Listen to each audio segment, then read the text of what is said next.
We have microphones in different places around the room. We can't guarantee it, but it should mean that we can just normally.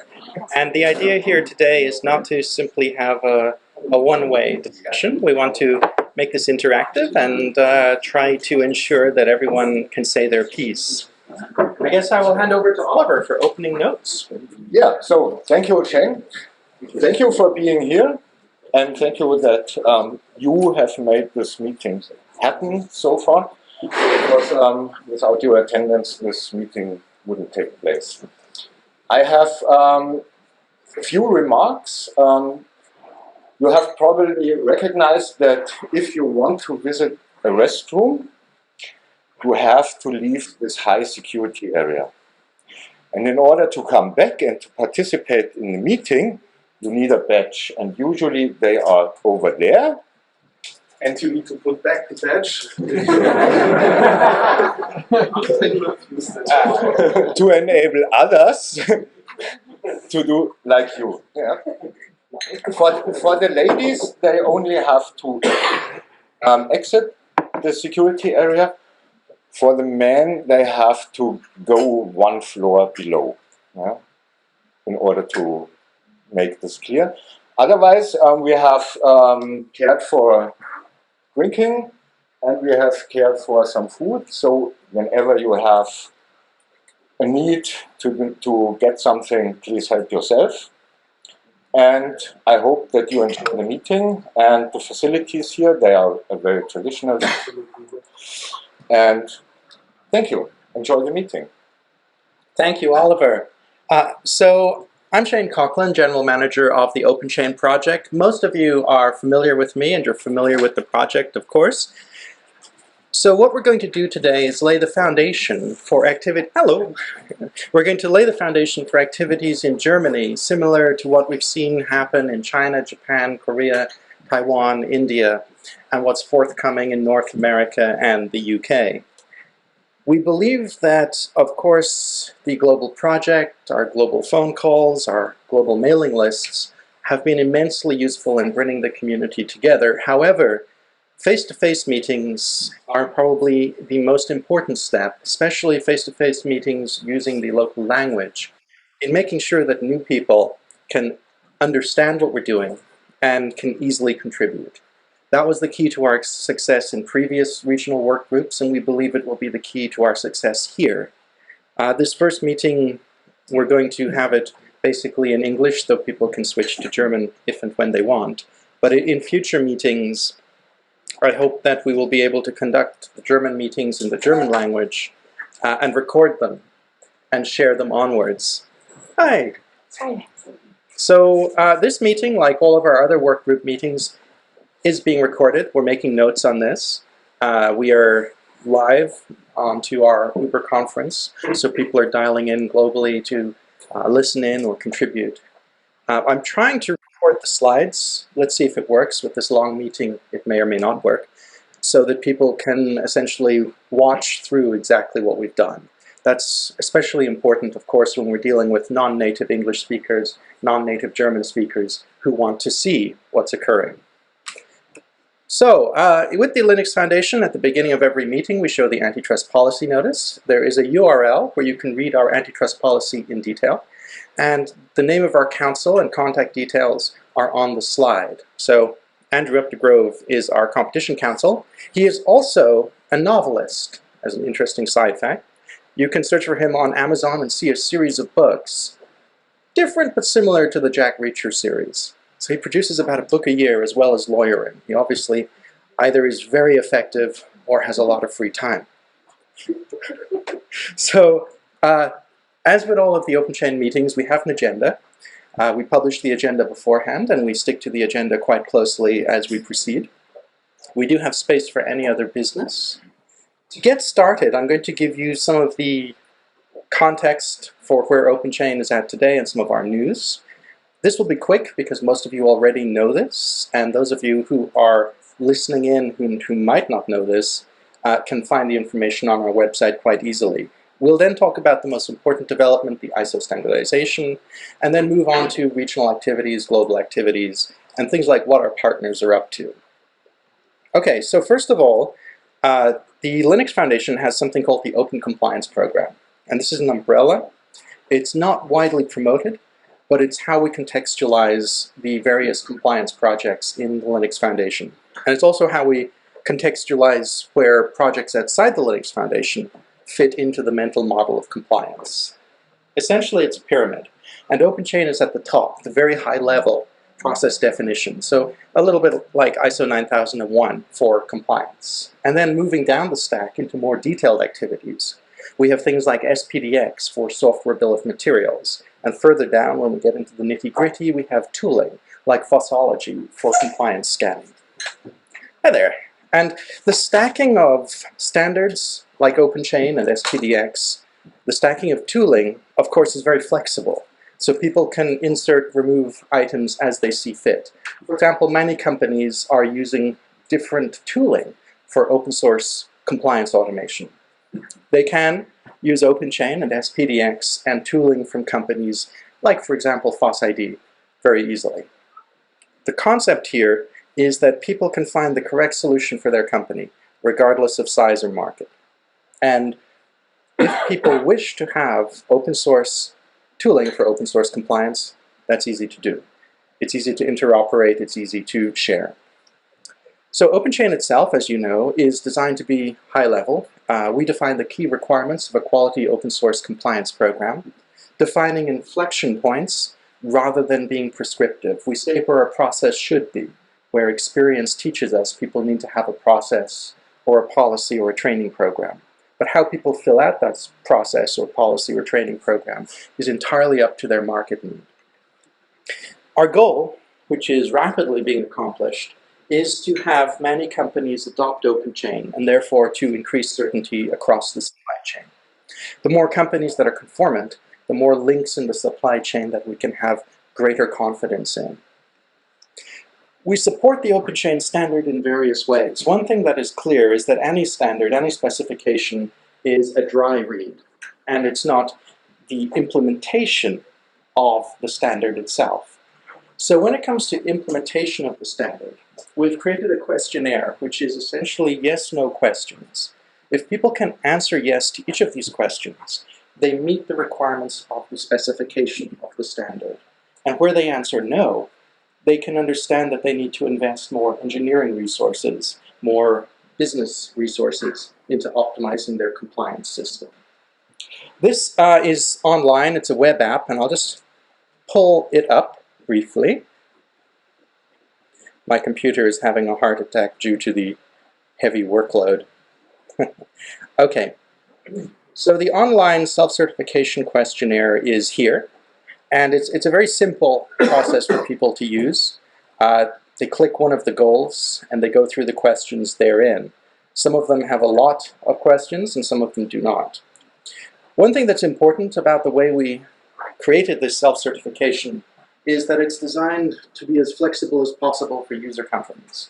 So for example, a user company or an individual in a company can easily, freely, and privately create an account. They can work on this questionnaire. We found that approximately 50% of companies using our questionnaire are doing it with the idea of OpenChain conformance, but 50% of companies are using it for health checks, for departments, for group companies, whatever. And that's perfect. People can choose at the bottom, save the answers. They can choose to download the answers into documentation if they so wish, and they can choose to, if they complete the questionnaire and want to go public, save and submit it as a conformant organization. That particular activity is very popular, and the health check that I mentioned is a very frequent activity that is found, especially with companies that are not familiar with open source. It gives them confidence to begin engaging with our community and asking the questions about how to fill out their knowledge gaps. Now, once companies are OpenChain conformant, and this is increasingly appearing in the supply chain, they begin to use the conformance logo. And that's a very quick way to identify companies that have a conformant program. It's also a very quick and easy way to describe to suppliers that it's something you want. Essentially, if companies have this badge, we have increased confidence that the risk they present in compliance has been reduced. The companies behind OpenChain are probably very familiar to you. These companies are platinum members, and their role has been to fund the project, to fund the development and submission of the standard. But of course, these companies are just one tiny part of a much larger global community. We're now in the situation where we have hundreds of companies actively engaging with and contributing to OpenChain. In Japan alone, we have 83 companies and 190 individuals at last count, engaging in bi-monthly meetings, 7 sub-work groups, and constant publications. The publicly announced Conformant OpenChain programs, it's a real diversity of companies. These publicly announced companies are companies that find value in describing their OpenChain conformance. Many other companies are partially or completely OpenChain conformant, but it's not a particular selling point for the company per se. A good example of this is that Toyota is an early adopter of the OpenChain specification, and they're well under their conformance program. They talk about it openly. But it's not particularly Toyota's main goal to announce OpenChain conformance. It's their goal to make sure that the thousands of companies supplying them are OpenChain conformant. So the publicly announced programs are great. It's an indication of the diversity of the adoption, which is something we really want to show. We really want to make sure that people understand this is not just for the largest companies, it's not just for the Hitachis or the Siemens of the world, but it's also for smaller entities. But the impact of OpenChain is very different from the publicly announced conformant programs. It's much more visible in terms of the hundreds of companies actively engaging with and adopting OpenChain. Our latest conformant organization was actually our first in France, so InnoCubed. It's been operational since 2001. You probably are familiar with this, but if you're not, it's a service provider in France that has been deeply involved in ensuring that the French business and political system understands and engages with open source. We're really glad to have them on board. Some of the interesting things that have occurred is that as OpenChain trends across the various industries, as it moves beyond the kind of the crowd in the know, let's say Linux Foundation members and so on, we've reached out a lot more, and we cooperated with Automotive Grade Linux to have a presence at CES this year to talk with companies that might not otherwise really know or understand that there's a standard around open source compliance. And recently I accepted a position as an advisor at the United Nations Technology Innovation Labs. And the purpose there for me as an individual is to make sure that we communicate effectively about how our industry in practice addresses intellectual property management in open source. That spans, of course, beyond OpenChain. OpenChain is copyright. We have other significant measures such as OIN's patent non-aggression community. Keith is here today as well, in case you want to find out the latest news, which are essential to dealing with your IP and open source. Actually, I saw yesterday you had a Japanese hardware company announce conformance, and this is not a software company at all, it's literally hardware. And ironically, their corporate headquarters in Europe is based here. In Nuremberg. Oh. Uden. And this company, if I recall correctly, I had a quick look at the news, essentially their customers are large open source users, and this company wanted to position themselves clearly on the side of supporting open innovation. Yeah, it's an example of of companies recognizing the importance of conformant behavior within the supply chain, but in this case on the patent side. Yeah. So it's very much, kind of everything that you've been talking about for the past couple of years in this project actually spilling over in terms of philosophy. And that's one of the reasons why they joined, is because of the fact that OpenChain exists and it's creating essentially a set of norms. It's an interesting time to have entities which were traditionally outside of our purview jumping on board and publicly talking about it. Certainly at the UN, I plan to carry this message, and naturally one of the key things for me will be to describe OpenChain as a de facto standard, but also our steps as a formal standard, which I'll get to in a minute. So, ISO standardization. Just to check, how many of you are familiar with the ISO standardization process? Just curious. Quite a few. So for those who aren't, ISO standardization tends to be a proposed standard that goes through various country committees, and the process takes approximately 36 to 50 months in general. However, there are ways to go through ISO standardization more quickly if you have a pre-existing industry standard, which we do. So we're going through something called the PASS fast-track process in ISO. The PASS process is publicly available specification, pre-existing standard, and essentially it's a way of converting de facto standards into formal standards. You've seen this in the past with various standards escalating from places like ECMA into ISO quickly. That's precisely what we're doing. As a side note, Linux Foundation now has nearly 200 projects, and we have many standards around specifications and software. So we're approaching this strategically. OpenChain will be the first Linux Foundation ISO standard in this decade. But we're going to be stacking up more standards to go through the fast track to ensure that the de facto standards in our industry become formal standards and easier for other companies to understand and adopt. So we are actually running through a thing called the Joint Development Foundation. And this is an entity designed to provide a bridge between open source and standards. And it is now a PASS submitter. So like ECMA, it is a fast-track submitter to ISO. So the Joint Development Foundation gained this status in November. The OpenChain specification is going through the fast-track paperwork right now, and we will be an ISO standard first half of this year, potentially as early as April. And that informs a lot of what we're doing.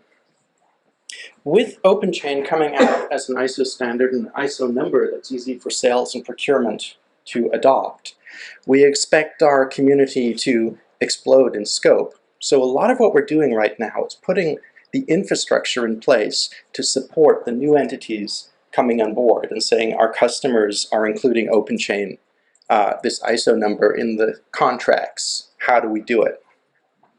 The ISO submission, of course, is public.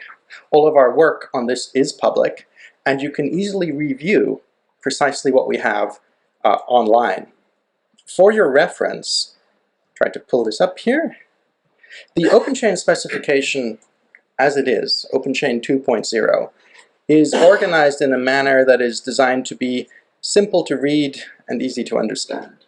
And this standard 2.0 is the culmination of over 3 years of hard work and market deployment. So there's a lot of iteration. We went from 1.0, 1.1, 1.2 to 2.0. Now this standard is fully baked, and we're not changing it going into ISO, but we are reformatting it because there are ISO requirements about documentation formatting.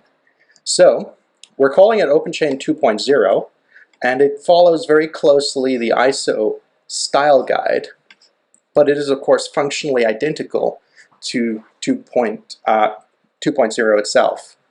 You can check out the red lines and how we did that online. That's easy to see. The important takeaway is that our current standard, OpenChain 2.0, if companies are conformant with that, then they'll be conformant with the ISO standard. And everything is available right now for people to get ready.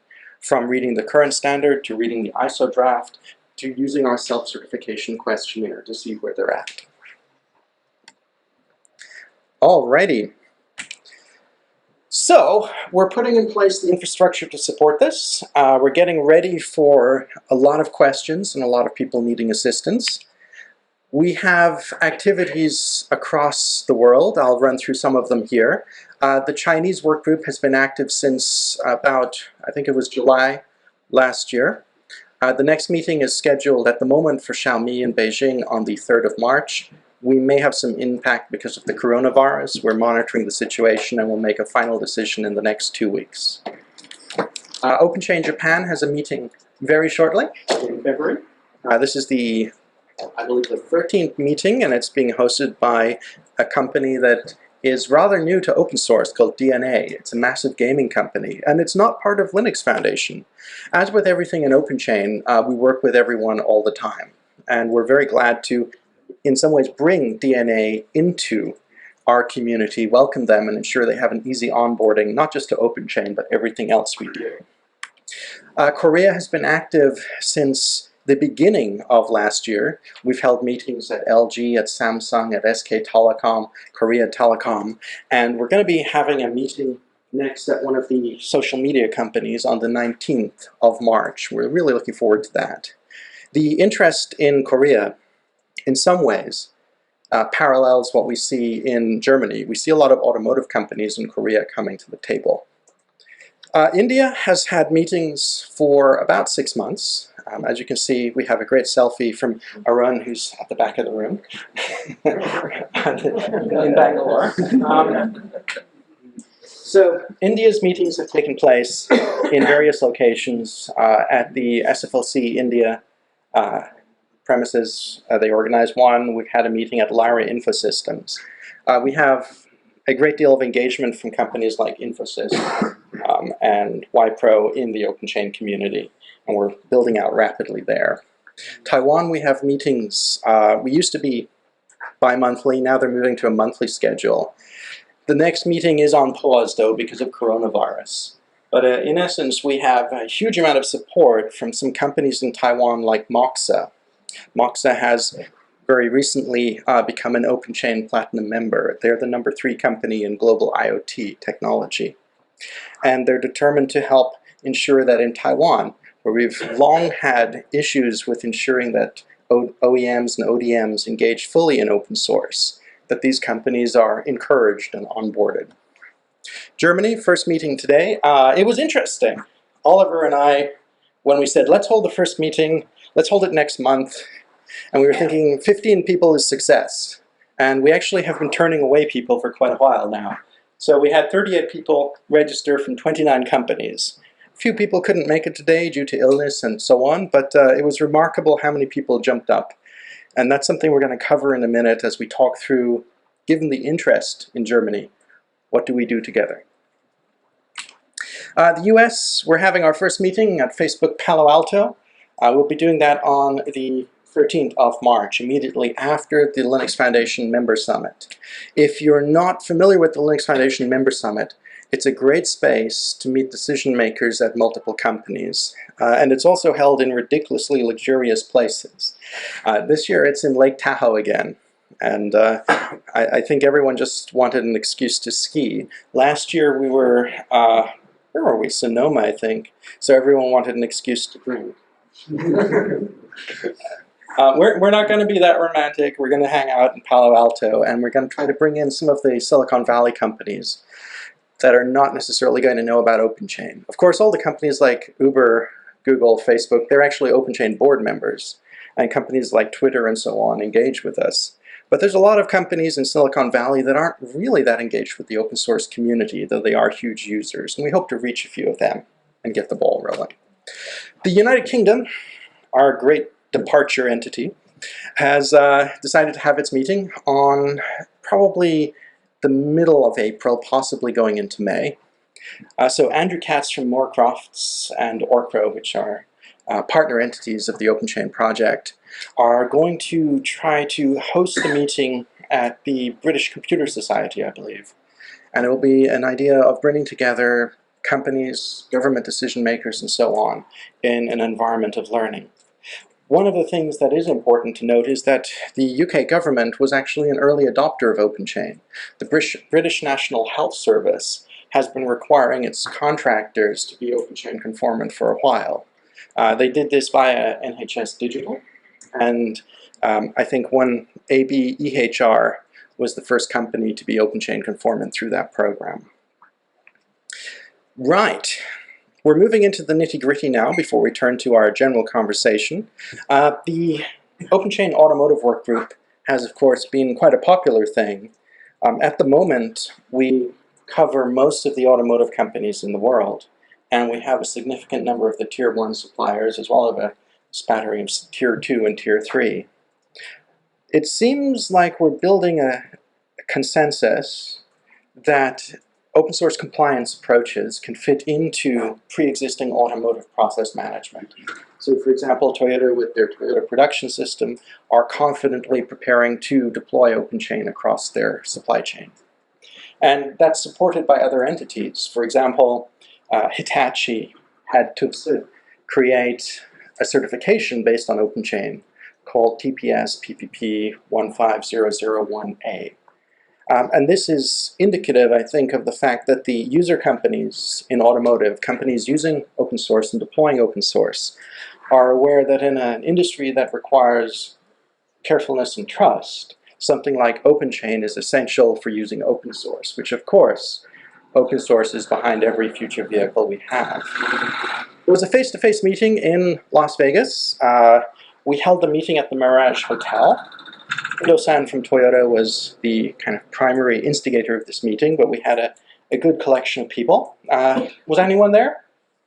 Ah! How was it? Right.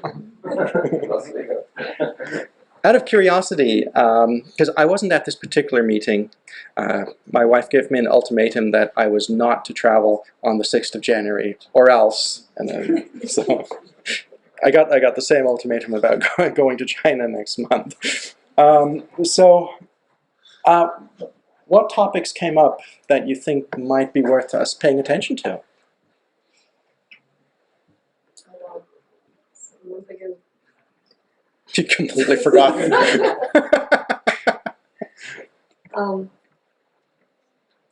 I think we had interesting discussions regarding architecture, to handle the architecture, and to find or how to support SPDX and outbounds. Yes. I think that's something. The architecture discussion has come up not only with open source, but export control, functional safety. We're back to the stacking concept. How do we stack the standards to make sure it works? People in the OpenChain community have often asked us, can we expand OpenChain to cover export control or security? And our answer has always been, no, we're laser focused on open source compliance. But that doesn't answer the full open source governance. It answers compliance to open source licenses. So the stacking concept is something that's a new-ish discussion, but I believe automotive is leading the way. On a timeline, if I recall correctly, last year was to set the context. This year is essentially to map out solutions, and next year is implementation of what's needed. I think there was a small discussion at the previous meeting about a meta standard. So OpenChain is open source license compliance. And then we have ISO 26262, functional safety, and so on. But would it be useful to have a meta standard that explains what you might need? And I think that's a discussion that will probably happen this year. What is interesting though, personal prediction, automotive will be like every other industry. We'll discuss it through, and then we'll be like, no, that's fine. We'll be able to just use the individual standards at our discretion. But let's see, everyone has this discussion. Oliver probably remembers enterprise doing this, and no doubt many people remember mobile doing this, and so on and so forth. It's a healthy discussion, it's necessary. Each kind of industry's approach is different, and it takes a while to kick the tires. What is important is that the automotive work group is blazing the trail on things like how do we do overarching open source governance in a space where we cannot fail. And in this sense, it's bigger than automotive. It's really setting the tone for complex process management about open source governance. The mailing list is naturally public, naturally everyone's welcome, and I highly recommend that people join that if you have an interest in the architecting of open source governance in a formal manner. And it's a pretty friendly group, I think. What do you think? Absolutely. Also, it's the group that currently has stolen the largest number of OpenChain t-shirts. We're actually under huge pressure in the OpenChain project right now. We have global demand for t-shirts and stickers that's crushing my marketing budget. There you go. Should make a business out of this. I know we should. We should get some margin on that. Actually, it's funny because we're a supply chain management project. Our supply chain for doing things like T-shirts is killing us. It's so hard to deliver them. And after CES, I think Endo-san and a few others from Toyota ended up filling their luggage with T-shirts to get them to Japan for the next meeting. So for a supply chain management project, we do have some issues with our supply chain. Okay, so I want to touch on partner activity. OpenChain is very clearly focused on user companies. We're run by user companies and we're for user companies. But, and due to actual market request, OpenChain has a significant and growing partner community of various types of vendors. Primarily law firms, but other types of entity too, educators, consultancies, certifiers. And I want to give you an overview of what's happening there because it's also reflective of what's happening in the market development. You know, companies that are seeking help. Who are they going to? Is it law firms? Is it consultants? We see that based on the companies that come to us asking to be partners, and we see that based on our user companies asking for us to engage with entities. Quick overview. We doubled the vendor partner program in 2019, and it's rapidly growing this year. We've had 3 partner announcements in the last 2 weeks, and I've got another 6 partners in consideration for review by our governing board on the 13th of February. You can see from the list here that most of the partners are law firms, which is indicative of where the user companies are in seeking help. They're looking for open source expertise counsel.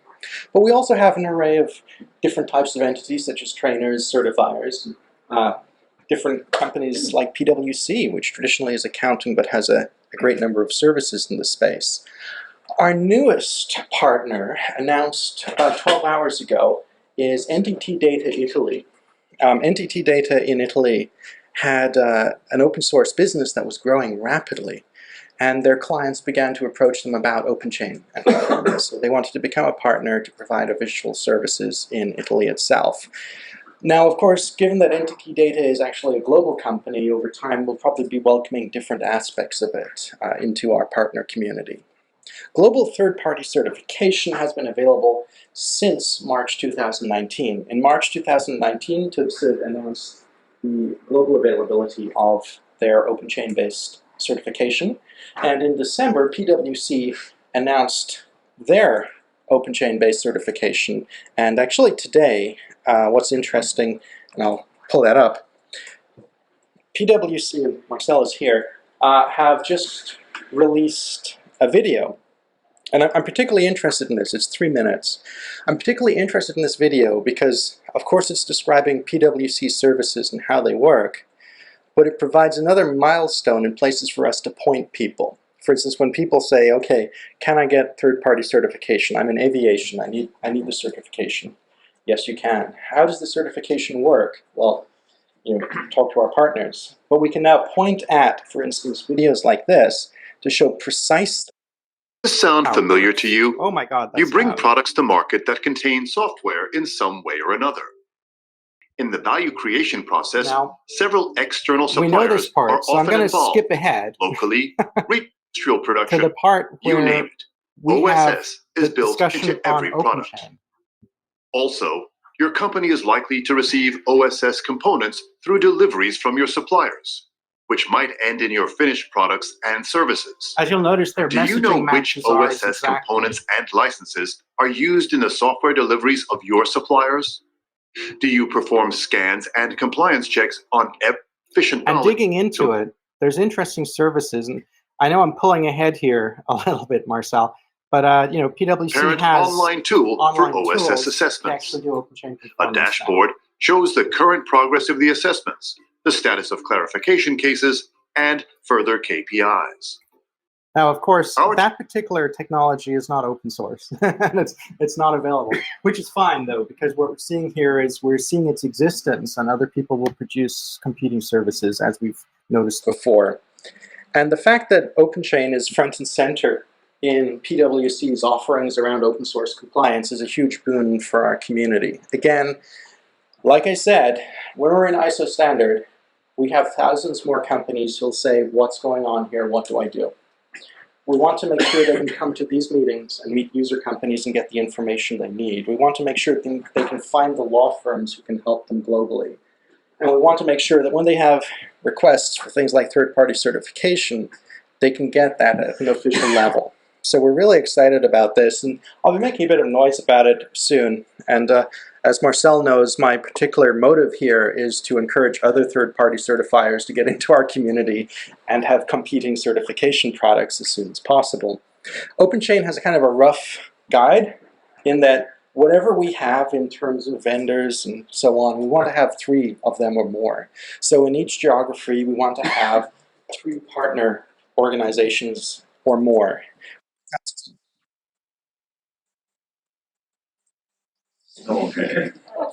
Somebody dropped out. That's okay. All the interesting people are still here. So we're very glad to have this. We've got 2 certifiers globally at the moment, TÜVSUD, PwC, and naturally we're talking to other certification agencies. On a personal level, I'm pretty glad that we're getting these things online. We're getting large law firms like GTC recently announced, so that in spaces like North America, especially, entities can go to the supporters that they know for a long time and get the help they need. Oh, go away.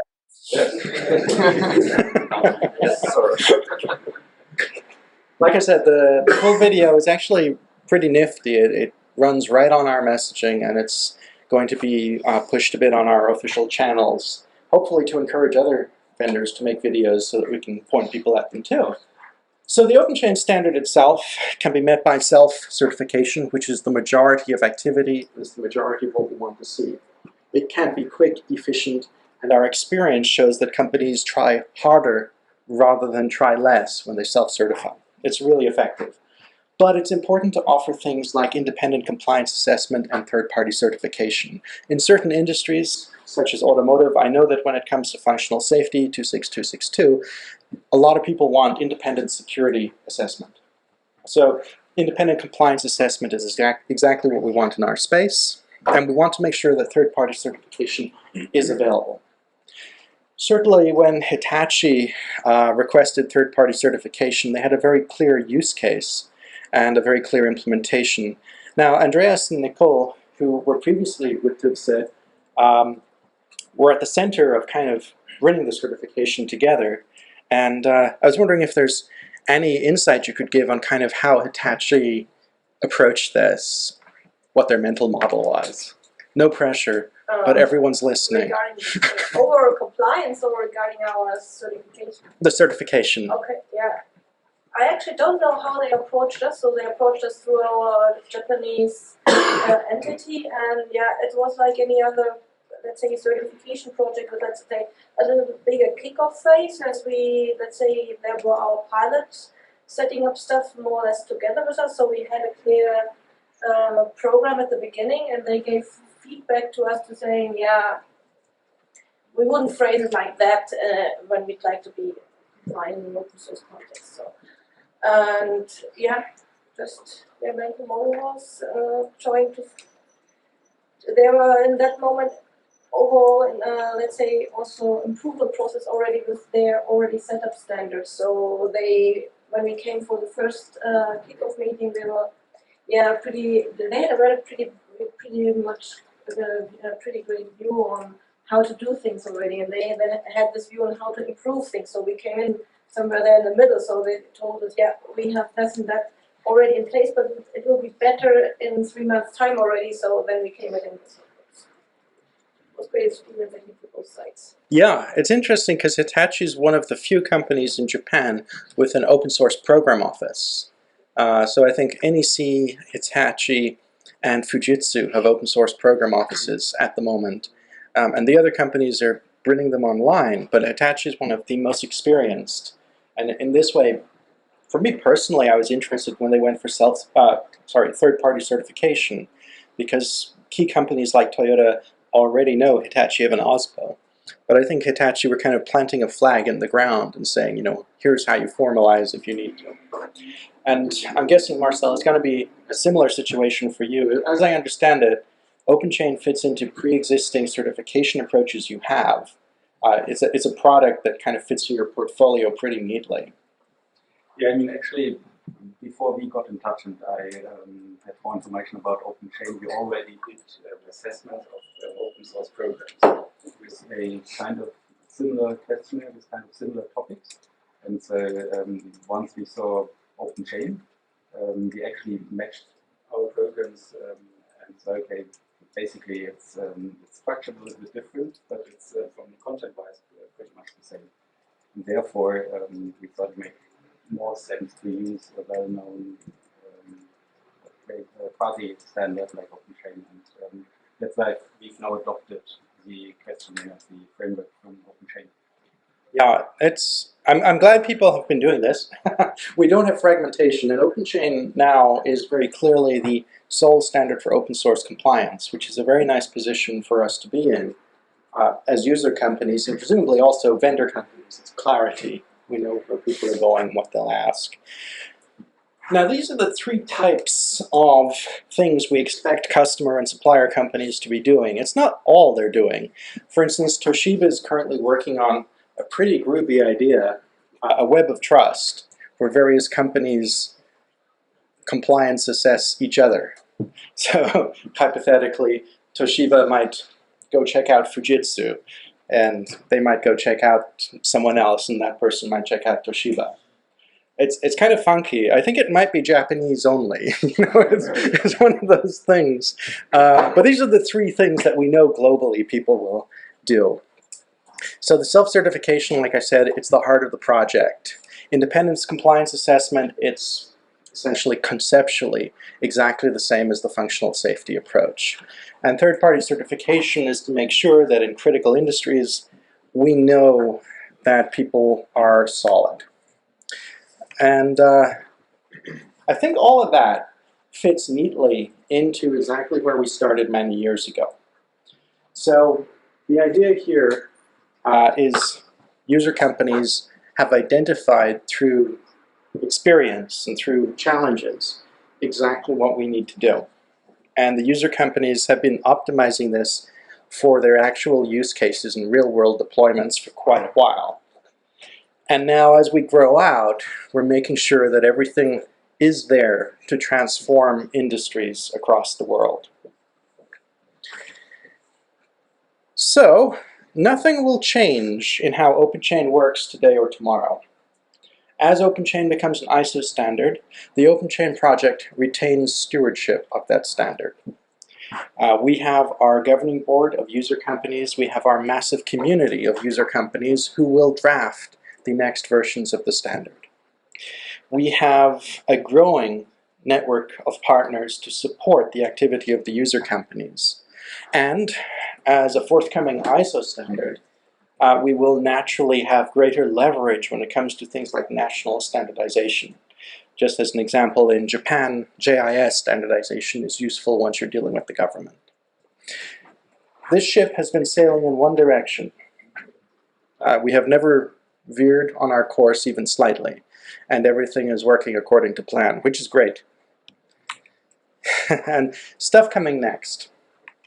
So as we go, responding to our user community, there are two global work groups that have been requested. One is to have a dedicated education work group, and we just had a volunteer from Bosch in India to become the chair of that work group.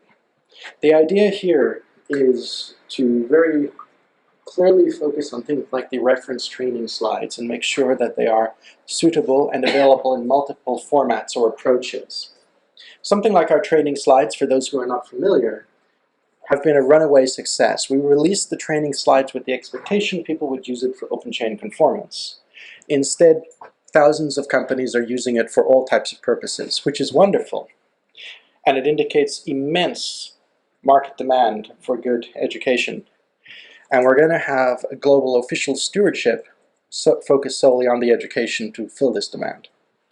We have requests for global telecommunications work group. So, for example, our friends at Cisco, at Ericsson will be talking about this, and our good friends at Huawei as well, no doubt. It should be exciting. This telecommunications work group will probably come online second half of this year. Meanwhile, education is starting today, and that will kick off again with an open mailing list. Anyone can join in. So we're expanding based on demand and requests, and we're seeking to fill those precisely. And that's where we come to Germany. What do we do in Germany to make things work? For example, do we take the approach of the Japanese companies, where initially there were short case study presentations to show what each company was doing, and then the companies found common areas of interest where there were lacking items, such as supplier education documentation, and they collaborated to make that. Do we take the format of Korea, where essentially industry by industry, the companies are collaborating to make industry problem statements and trying to share knowledge directly about how to address them? Do we take the approach that we have seen in China, where in essence companies which are very advanced are trying to communicate their knowledge to companies which are less advanced by bringing them together in the same room? So it's an open question, and the first person I'd like to address it to is actually Oliver, because you've been running activities in Germany and further afield. For instance, we have a reference tooling group with phone calls every 2 weeks, which you chair. And I was just wondering, from your experience, have you identified challenge areas where maybe we could do some work together? That's a good question. I think there are.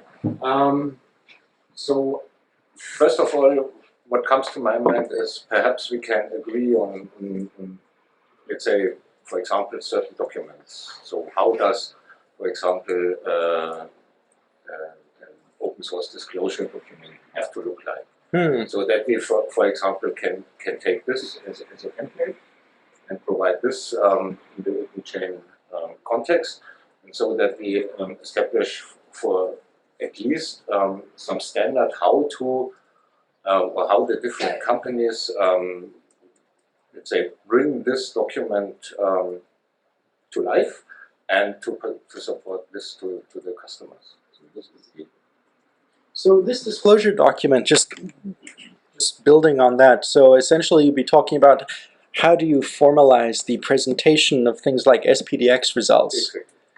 Yeah, I actually think we have nothing like that in the market right now. to my knowledge, not. Yeah, you can either have a big spreadsheet or a huge result from SPDX, but no easy way to filter it. Yes. Huh. What do you think? Consensus? We should look at that? Yeah, it's a good topic. Obviously. It's surprisingly awesome. This is, you need some paper? Oh, I'm going to steal this one. Or no, I need this. You want that one? For the list. In that case, I'll steal this one. I do you need cards? Would you would like to write it? No, I got this one. Okay, then. The thing is to do with chain specification is a process description, Yeah. which mentioned there have to be some artifacts. Yes. And the thing is, often we are asked how should the artifacts look like, how detailed should it be. It's not only how you should write a written offer or how you distribute SPDX in a way that the user can use it. Yes. So I'm totally with Oliver that you say we should figure out and decide this is a valid approach or this is a valid artifact. And also this more detail about the process, how it is done, how it is distributed. Not meaning you have to use the following tool. Right. But here's the It's a bit more detail. So currently OpenChain standard is way up there. way up there, and we have to put close to the ground. We have another comment.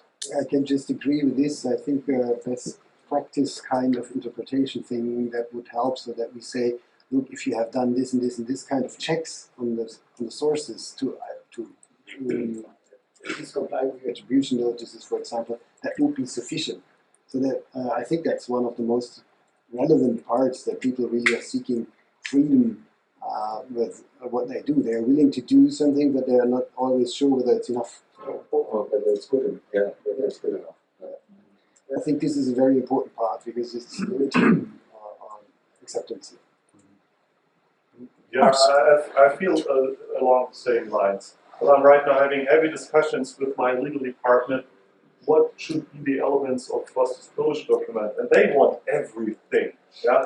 So, if I would follow the advice of my legal department, I would have to download the internet. Yeah.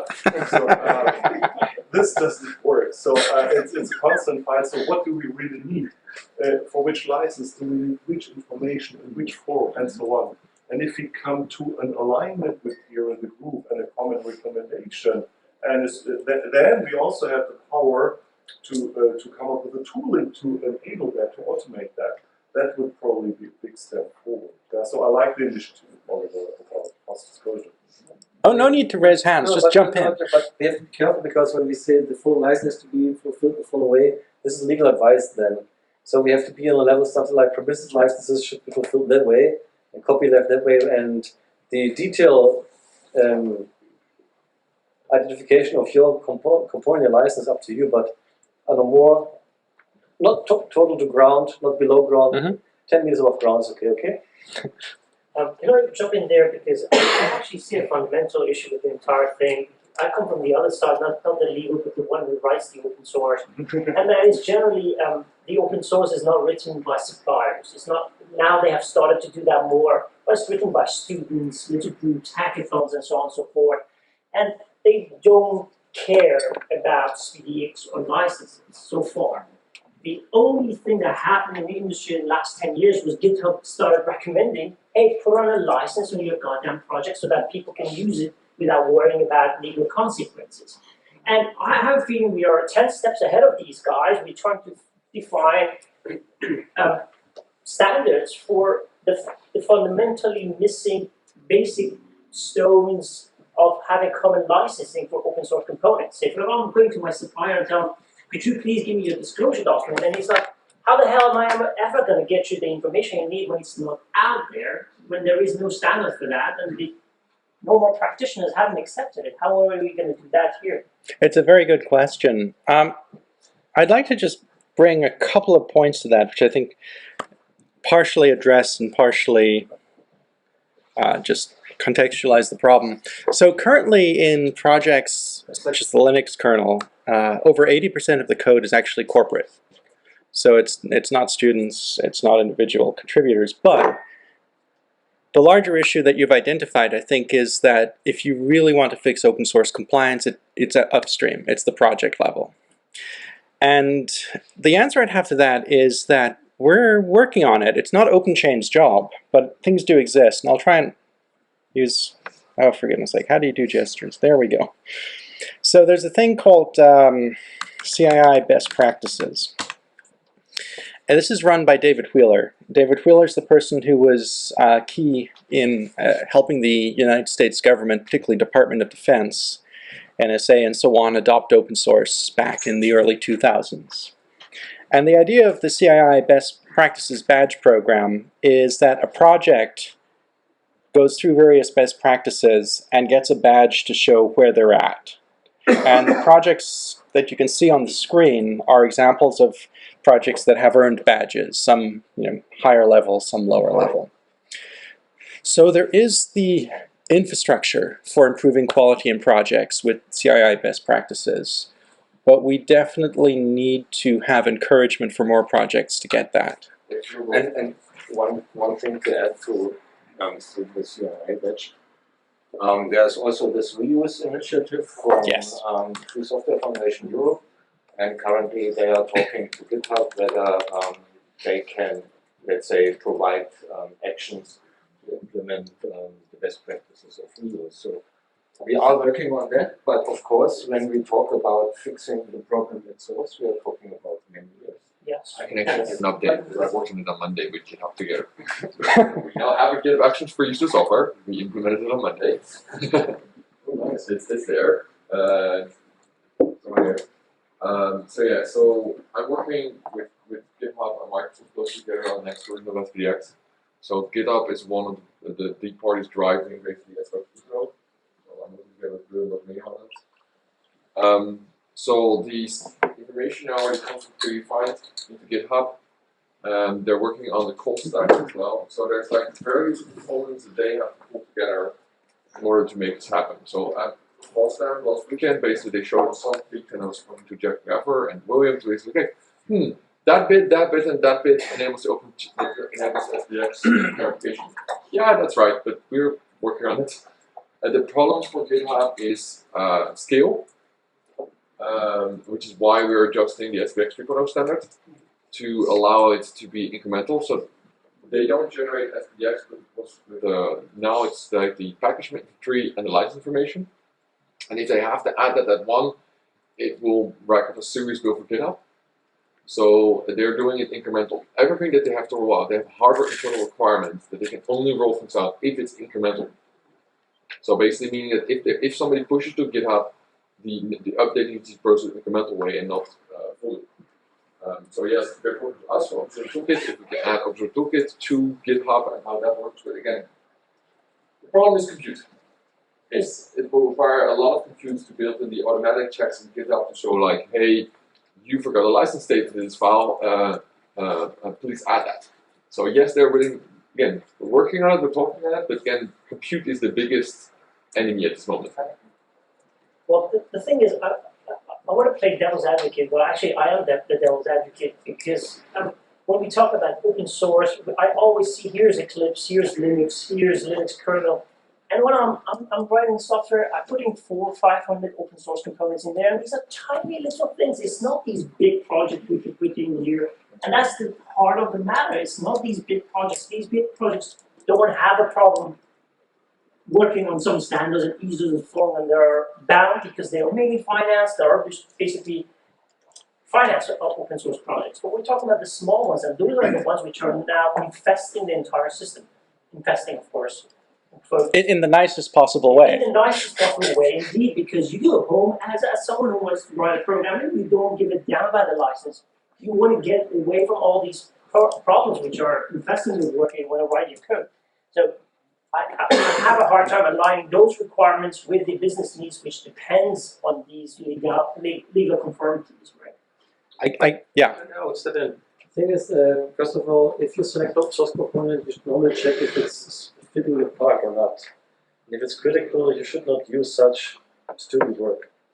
But the next thing is, the question is, if you find a component which is critical for your product and you're not satisfied with the license information, you can make an issue.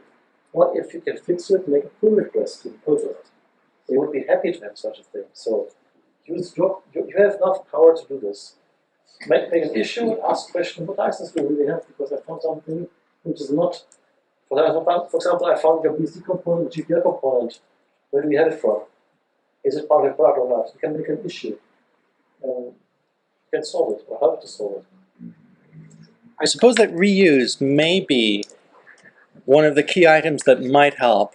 So I hope it's not secret because I'm going to tell everyone. Siemens is the main corporate sponsor behind reuse, and that it funded some of the activities to make this happen. And what's interesting about reuse, and this is way away from the scope of OpenChain, which is helping company process management, but reuse has command line tools to help developers very quickly show what license is being used in a manner that can then be read by automated tools. I'm trying to find a demo of this on the site. I thought this video would have it. No, it doesn't.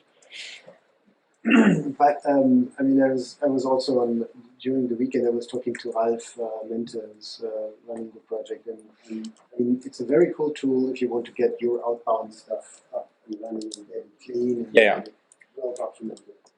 But it won't help you on the inbound side.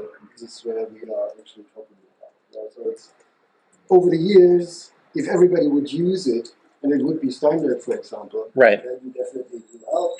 But for the stuff that it's already out there, and that's it won't. Yeah, I mean, I think Oliver. Yes, you're right that that there's a tool and you have technology in order to check whether a repo is reuse conformant or not. Of course, it will take several months or years that this tool is really widely adopted, but I think one of the lighthouse projects is the Linux kernel. They are adopting the reuse best practices and they are working on that. So it's not that, okay, this is a tool which can be used. it's really going to be, or I hope at least it will be some kind of standard for new repos, for repos which are maintained where the person or the company, no matter what tool it is, which maintains the repo has an interest in keeping this stuff, let's say, somehow in a way that it can be easily used by others. Absolutely agree, and don't get me wrong, I never ever would want to say that the tool is just a tool or something. I think it's a very well done approach, and I very much like the way it is supporting. And even if you have a kind of problem, as we've been just identifying, there is a project that has no license or has only a license and something that is not pretty clear. It's up to you to use the tool, document the stuff, and then be it pull it for the issue. So yeah, you can do, and I think it's very good support for this. But I do think it's not really now solving the issue that we were actually addressing with getting a standard and a best practice of understanding of how deep we need to go to be sure, or on the safe side at least. No, these are totally different things. Let's say having a blueprint or a best practice description, how you make disclosure documents and this reuse tool are totally different things. I think in the end, they can merge, because if reuse can help to provide the document, or is actually later on providing the document, then this would be interesting. Well, you are probably speaking of a time where I have already retired. But it would be great. I agree to you. I suppose the mental model at the moment is that at the beginning of the stream, it's handy if the project puts reuse in place, because then we can very easily use automation to see what the intended license and so on of the project is. Can I make one remark? It was said, I think you need to open issues and so on. And I think that's really a key thing here, to engage with the community, the upstream community, to solve this problem that people are not doing. Because I think in many cases, it's not that I don't care, but just I don't know, nobody has asked me. So I know volunteers in open source projects who do that in their free time, making projects reuse compatible. And the key here, and that's why I think reuse is a great example, is because it's simple. So you can read the specification in half an hour or whatever. You have the tool, so you can automate it, and then you can get your projects in order. And that, obviously, I mean, this is something which will take a while, but it will eliminate a lot of complexity if you are dealing with this unstructured mess of anything. So I think for me, this is really a kind of a blueprint for how you can improve the whole ecosystem in a way by addressing the key players which have to work together, including all the community people who basically write all the software we have consumed. Well, I would like to go back to the original question, of course, what would we like to have here as a German OpenChain setup? Yeah. And I would propose, as Oliver said, we should add some meat to the bones. We have specifications as bones, maybe need some meat. Yeah. And but not skin or tissue or so. where's this going? So I guess this is, we're looking at the pyramid and we're saying there's a whole bunch more stuff we need in the pyramid of options. And when it comes to, let's say, the very beginning of the thing, we've for years said projects should have good licensing. And then we've been like, work it out.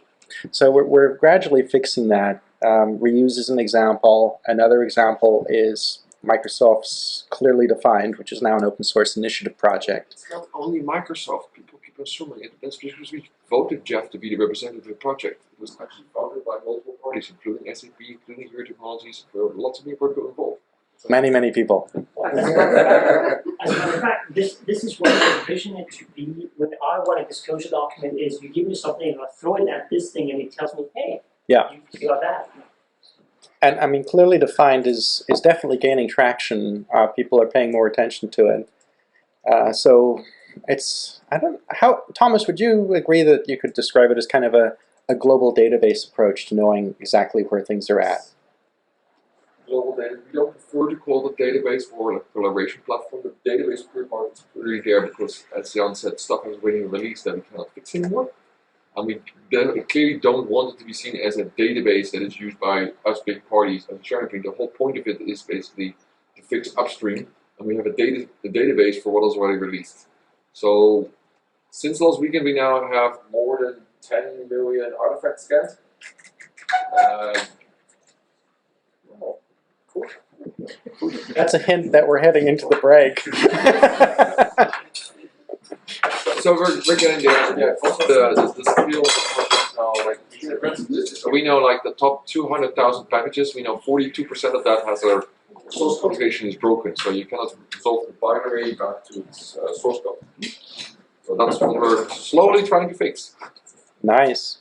Yeah, and I mean all of these items, whether people are looking at CIA best practices badge for projects to show holistic quality control, or reuse to describe how to reuse it, or clearly define to know what's in it, all of these are very valid approaches to dealing with project issues. And then when it comes to corporate process management, you've got the overarching from OpenChain saying inbound, internal, outbound, what do you do? And I think that the meat on it, the disclosure documentation, is a very simple but high impact thing if this group works on that. And I tell you for sure the Japanese companies will jump on this as soon as they've got it. Alrighty, let's do a break. No. Alright. Hey there everyone. Can you see the item on the screen that says OpenChain cheat sheet? Total silence on the line, which OpenChain is confirmation. It's our official confirmation. All right, I'm just going to hand out this handout. This is just an example of a new artifact. Path back, that'd be cool. A new artifact that's just been brought to my attention. So this is from EACG, another OpenChain partner. And pretty interesting, a nice summary of the OpenChain requirements on one page. Yeah. So Jan, hi. You created this recently? Is it brand new? Well, it has been already created for the 2. What is the current? It was 1.2, and then it's now updated to 2.0.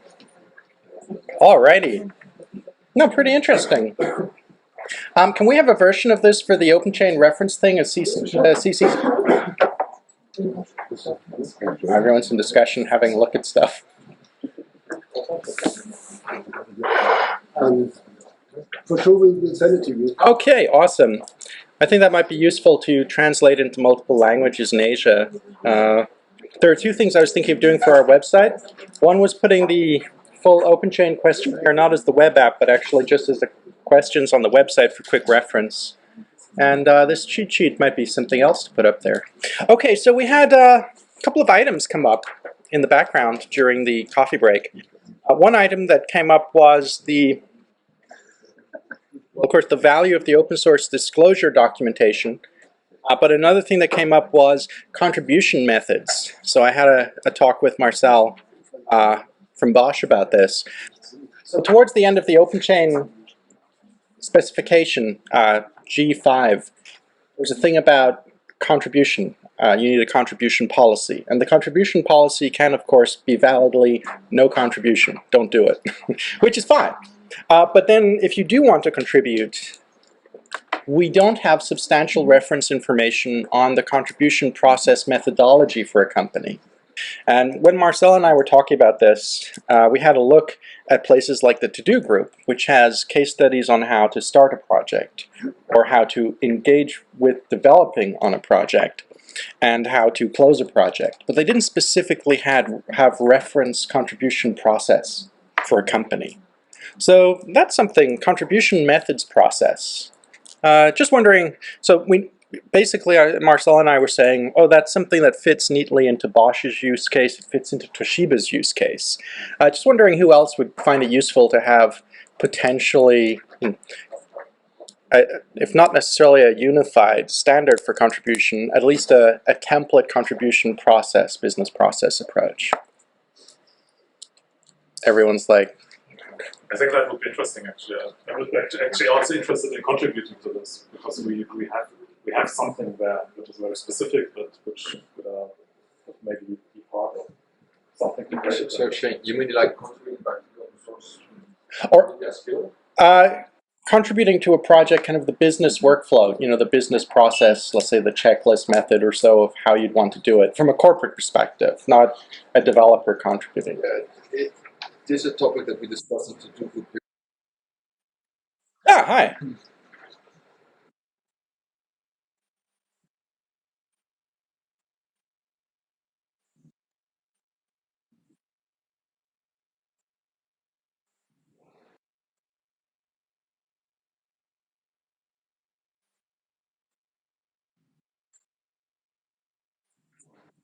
Thomas was explaining a little bit that in To Do, there's some of this material. In the Duke of Europe, we had this, so Michael and I had it, or German Michael and I had a discussion about this, all the topics that we wanted to work on, but we didn't get. Where's the mic? It's the first time Thomas has been hard to hear.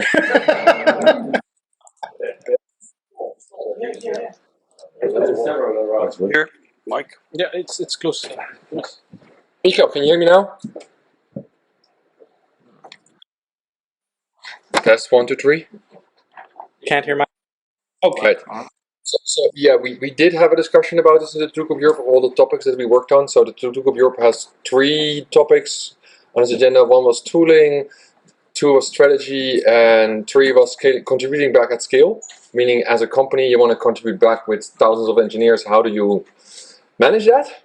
But at the contributing scale topic, there's interest from lots of other Duke of Europe members as well, but we didn't have the kick-up yet. So we're now working on, of course, tooling, and we have a project ongoing for strategy. But we haven't done contribute skill. Last Wednesday, Kevin from Bloomberg did show some tooling that he's working on to help you manage like your GitHub at scale. So if you want to have policies on your GitHub. So yeah, there are activities done, but not in the process side. So there's more on the tooling side of contributing at scale. There's things ongoing. So I guess naturally that immediately puts the thing, let's collaborate. OpenChain Germany work group, To Do group Europe. Can you tell me a little bit more about what happened with the To Do group meeting? How is To Do group Europe going to meet? How frequently? How do we join in? We meet on a regular. Well, we are different. So for people who know, is everybody familiar with what the To Do group does? By any chance? It's like the Illuminati of open source programming. The secret society. Yeah. So basically, Porsche, SAP, Siemens, and Here Technologies basically founded the European chapter of the To Do group because we started out working on open source compliance tooling. We wanted to do more, so that's when we started the To Do group. So the To Do group is for working as open source offices together as companies. So what we normally do is we have face-to-face meetings for major conferences. So we just had one last week in Brussels on Wednesday. And I'm planning another one. Next one is under discussion, but it's probably going to be in Berlin at my offices because we're going to have a tooling workshop, and then we're going to do probably an OpenChain, maybe OpenChain Germany event, and then a To Do group Europe. So we meet on a regular basis, face-to-face, mostly for major events. So it's usually every half year. But most of the people involved in the Duke of Europe, they're anyways going to the same conferences. So usually so we had one in Lyon. We had now one at for the European Summit. We had one at the FOSDEM, and we tried to meet. But then we have regular phone calls as well. So we have topic-based phone calls as well. So there's people nominate themselves basically. So whenever a topic comes up, it goes on a list in a Google Doc. And then people raise their hand who wants to be a lead and who is then interested. And then basically there are separate sub-calls where we're working on. So, Michael is kind of the lead for strategy together with Leslie. So they're working now on a document targeting for C-level executives. So how do you explain to your C-level executives why open source for a company is strategically important, not only from the compliance side, but why it's strategically important, because that's a document there. And we also sync up. So on the umbrella side, the Duke of Europe is basically sitting on top, where we communicate on what's happening in the tooling landscape. We communicate what's happening in OpenChain, and that's really for all the topics. Yeah. So you just missed the meeting. The next one is probably going to be end of May, beginning of June, in Berlin. I'm just going to pull up the To Do website. So To-do group is covering essentially how you run an open source program office, which naturally includes compliance, but it goes further than that in scope. And it started in Silicon Valley. Now there's To-do Group Europe, and the To-do Group Asia is, being kicked around. And naturally, close collaboration between OpenChain and To-do Group has always been there, and for instance, co-hosting meetings in Europe and so on would be super cool. This is the thing Anichek's doing? Yeah, that's Anichek's thing. I think Anichek was with Twitter, and he started it and moved on then. So, yeah. But this has a very local character, so that normally you always needed to fly over to the US, and therefore we said, okay, that's perhaps too expensive. Let's have a European chapter that's and that's also what's Yeah, so for people familiar with the To-do from the US side, the European side is actually operating like completely different, because we have like phone calls, we have all of our meetings, we try to do dial-ups, because we are much more in touch with each other. And most of the people are, funny enough, anyways, based in Germany. So yeah, if the OpenChain Germany group wants to work together, like most of the people are anyways in Germany, and the Finns have no problems flying in. So to a large degree, it's the same people. Same people. Yeah. So the contribution methodology, the business process for methodology, came up as an ask. The open source disclosure, seems everyone loves that. So this brings us to two questions. We have stuff to do now, confirmed. When do we do it, and where do we do it? So, for example, are some of the organizations in this room willing to host meetings? And what type of schedule should we have? Should we follow the Japanese bi-monthly? Should we follow what we see in India or China, which is quarterly? Should we have a different schedule? So those are the two questions I'd like to throw to the room. How often do we meet to do this? And where can we host the next couple of meetings? So my first guess would be perhaps every 2 months would be fine. Of course, a mailing list, and who's going to host the next meeting? So, Thomas, are you volunteering? Yeah. So the idea was to do because most people overlapping, was to do a 3-day event, not OpenChain only, but basically there's lots of people interested in compliance tooling as well. So the idea was to have a To-do Group Europe meeting and maybe an OpenChain Germany meeting on one day, and then the other 2 days would be basically an unconference on tooling, basically discussing how you can collaborate on tooling. So we did now the same basically in Brussels, and we're going to repeat that now in Berlin. It's also Marcel, I think. Yeah, I think you could also host it in Frankfurt. Okay, so Thomas, you're based in Berlin, right? Yeah. So I think it'd be cool if we could do Berlin and Frankfurt. It's definitely for automotive Frankfurt. Cool. Yeah, so just to know, we don't know yet exact dates. I'm going to put a doodle on the OpenChain mailing list, the OS-based chain list, because we need to synchronize on the various holidays in Germany. So yeah, expect an email on the mailing list, and please, if you're not comfortable with the doodle, just email me directly.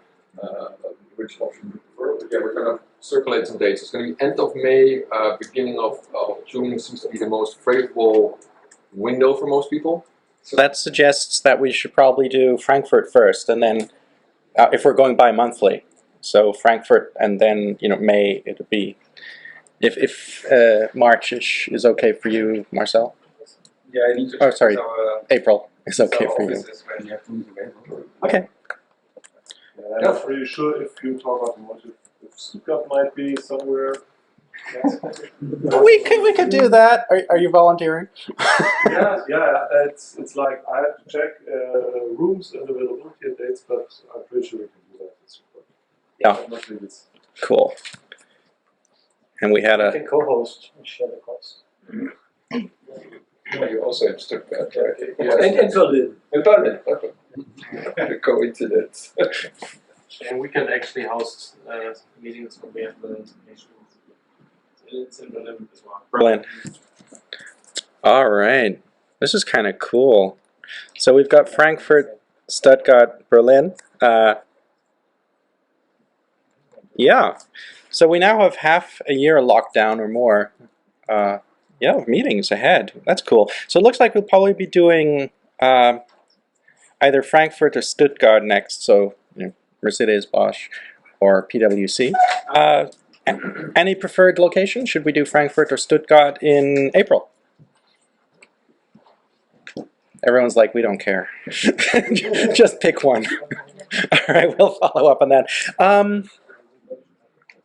Yeah, I think we should try Stuttgart.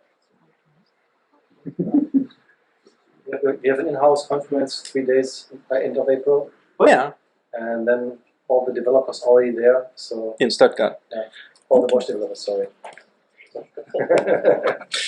Alrighty, that's good to know. Okay. I'll check with this. Okay. All right. Alrighty, let's get these shows on the road. So we have, half a year of meeting places plus. We've got 8 months of meeting places because hell had jumped up, and that leads us to the next question: who will chair OpenChain Germany? Oliver's keeping his hand down on this one.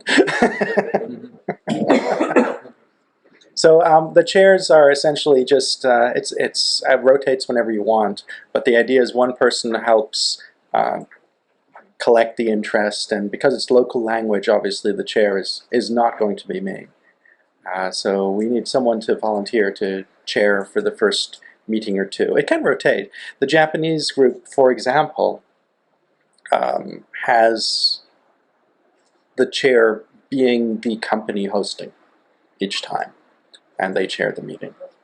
So maybe we do that. All right, so yeah, the host chairs. All right, so we get a bi-monthly meeting schedule. We have a mailing list. We have hosts chairing.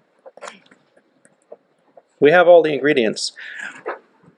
So apart from disclosure documentation and contribution process methods, are there any other topics which we should put on the target here and that I can communicate globally to see if other people have material they can contribute? There's actually one topic I would be interested in that's not global, but that's translations. Yes. We are talking about templates. So I know that some material and the specification and so on, there's a German translation, so I'm specifically interested in the German translation here. But also for templates, there it would be quite interesting to have something like take over the responsibility for the translation of the standard.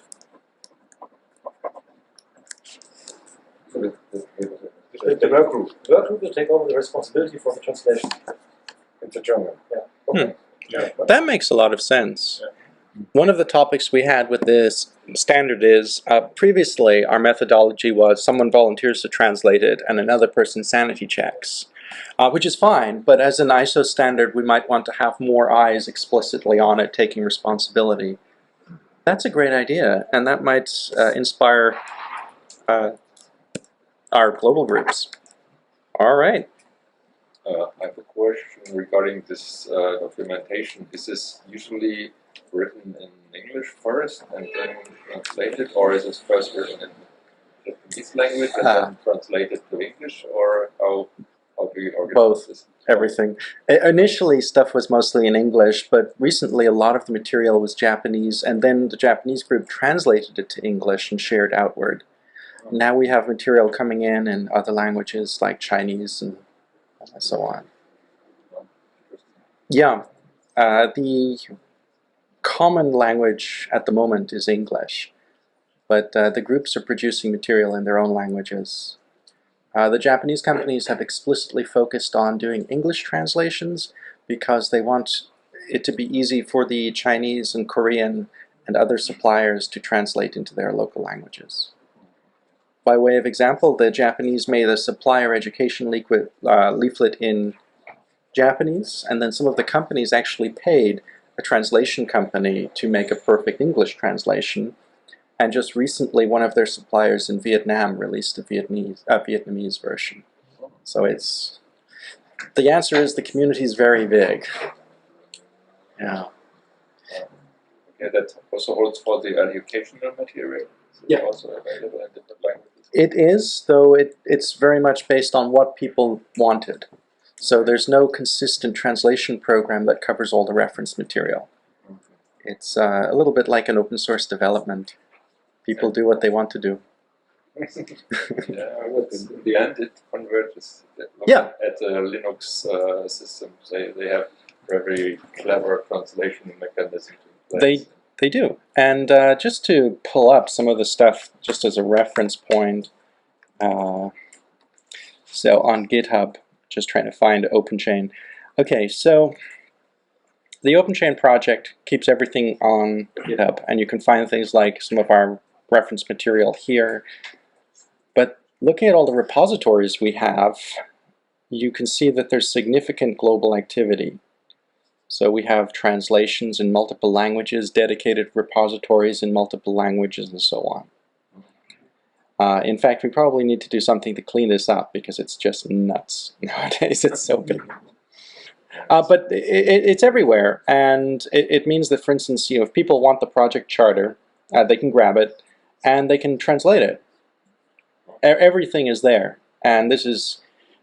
It results in a lot of contributions back, but not exclusively, and people guide their own ship. Here's what the Japanese are doing at the moment.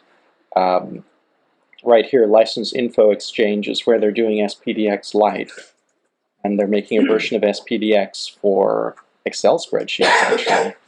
So it's all on Git? Everything. Everything is on GitHub under the OpenChain project. So on our website, we of course have a lot of material. On OpenChain project, under reference, you can find some of the key material. Under resources, my apologies. And this material is really easy to find and download. There's the Japanese leaflet, the open source software license compliance general public guide. They were just messing around. They wanted to have GPL in it. And you can get these items, and that's cool. But the repositories contain hundreds and hundreds of documents and translations. We had a comment, I think, from you, perhaps, towards the back. No? Is there also an elevator pitch for our management? Or OpenChain? Oh, well, for OpenChain, definitely. Our elevator pitch is really simple. Here you go. The OpenChain project makes open source licensing simple and consistent in the supply chain. Ta-da! Like, when I need open source, is there a pitch? I think you can just send them about 1 million links from Gartner. Certainly when it comes to why we need open source, no, actually, I was just being silly. The Japanese covered it in detail. So the Japanese guide has tons of information about why open source. And they did this on purpose. Look at that. What do you need to do to receive the benefits of OSS? They did this on purpose because a huge amount of their companies say, first of all, we're not giving you open source. They are. And then they say, open source is ridiculous anyway. And the Japanese companies wanted to provide a clear document that can go to business decision makers and so on to explain from first principle, what is this stuff, why does it work, and how do you deal with it? So we have that material. One little remark from my side. There's actually already a small group of 8 to 10 people, well, forming some kind of German translation team. And actually, I just got now a German draft of the Lions leaflet. That's awesome. I'm working now. And I would be happy for everyone to jump in. So that's wonderful. Not yet communicated about the mailing list, but I will do so this evening. No, that's so awesome, and it's funny because this happens in virtually every work group meeting. Someone's doing something, and they haven't yet told us. It was like when we had the meeting about open source tooling for open source compliance, and Hitachi, Fujitsu, and Toshiba were like, "Oh yeah, we've been using it for years in production." You never told us. So Fossology and SW360 have been in production in Japan for a long time now. Okie dokie. Yeah, we've got tons of material. One of our big challenges this year is to increasingly restructure it and make it easier to discover. The German supplier leaflet is great. And how advanced is the draft? Do you think it's close? I think so. Just did the last corrections from my side this noon on the train. here to Nuremberg, and I think Jan already told me he would maybe be able to have a look into the document this weekend. Perfect. And I just will drop a line on the mailing list, and I will be happy for every correction or remark or. That is wonderful. Completely through one run and almost done. That's perfect. And I know the Japanese work group, well, as I said, Japan has 7 sub-work groups. I'll just pull them up. So... maybe just one other comment from my side. Yeah. I had some issues in opening the document as I was not willing to buy a license for Adobe InDesign. So I just reworked it to format with the open source tools Readers. So I think the InDesign was the final production run of it. okay. They might have another format, which I'll double check. Didn't see it on GitHub, but it worked somehow, and now I've got the open source format in Readers. So that's really handy. Maybe something also to contribute back for the English version. Yes, no, absolutely. And I'll go chase the Japanese sub-work group about this. So the Japanese group is extremely busy, so they've got 4 mailing lists active and 7 subgroups working on various topics. The supplier education leaflet was one item, and that was the education work group. They're producing a new document now. I think they're showing a life cycle workflow education document. And that's why they'll probably be really interested in the contribution methods discussion and the engagement with the 2 group. You're right. Okay, we're nearly there on most topics. 1 or 2 outstanding things. Sorry, yeah, one question regarding all these work items. Is this intended to work in parallel? I think sometimes, like open source, it makes sense. Yeah. But on the other hand, we could share this load and I don't know. Do you structure things or say Japan is working on this and Europe is working on this, and then we combine the results later on, or isn't this? I think it depends. So in general, we try to coordinate people wherever possible, but in some regions, such as Japan, the language is so different that it makes the most sense to iterate in Japanese, and then the smaller number of parties who are fluent in English can share what they're doing. But by and large, I believe that what's done here in Germany will receive immediate support from what we have in North America, what we have coming up in the UK, and no doubt from the Japanese group, those fluent in English. So yes, we should share and coordinate. Yeah. So if the Japanese are making a leaflet about process optimization inside a company with open source, and we're doing contribution here, we synchronize. Yeah. In principle, what's really useful is if the work groups can have minutes, and those minutes are made available, and then we know what each other's doing. So the Japanese always publish minutes in English and Japanese, and that's how we get it. Yeah. No, it's a very good question. And certainly right now, with so many hundreds of companies, so many work groups, so many mailing lists, consolidation is a challenge for 2020.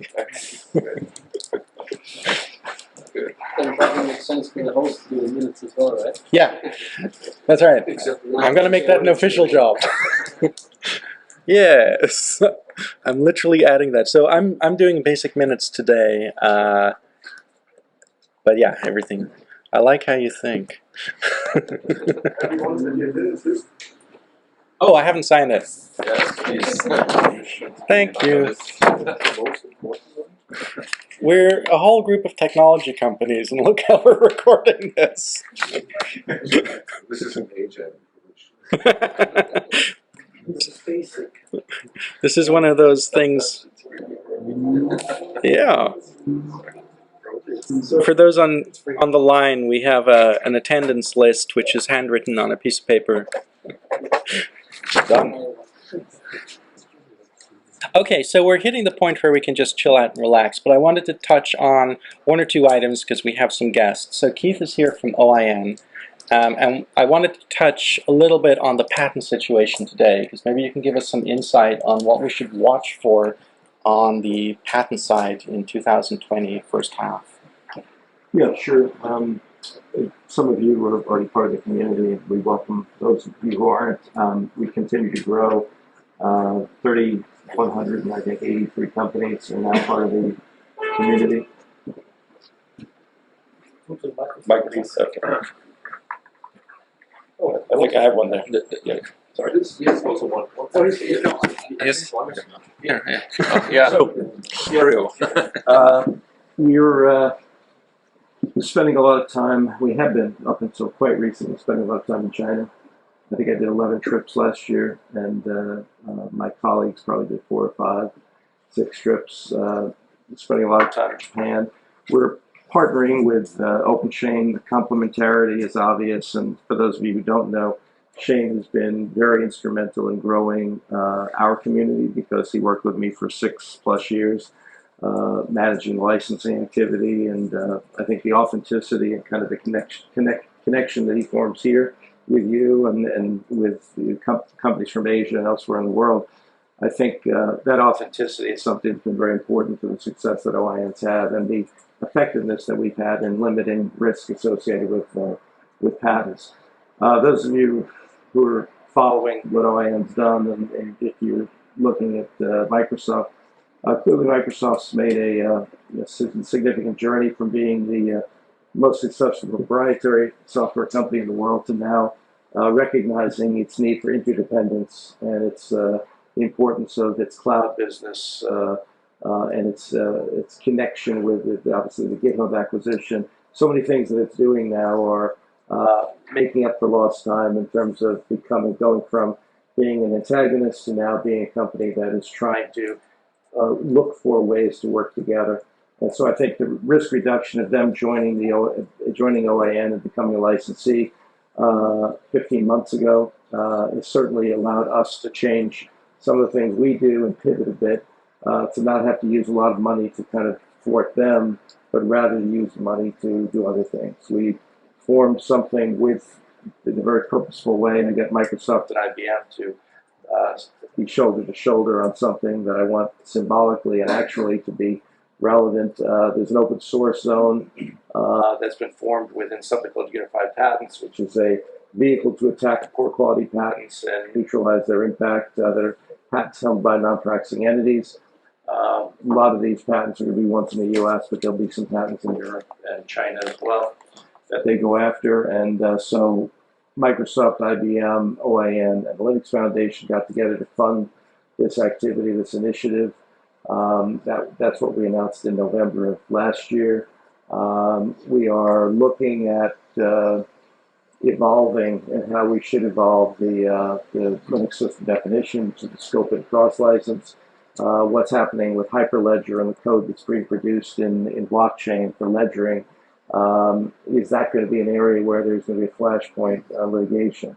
We're just starting to kind of look at with Chinese companies that are part of OIN, with Korean companies, with American companies, with European companies.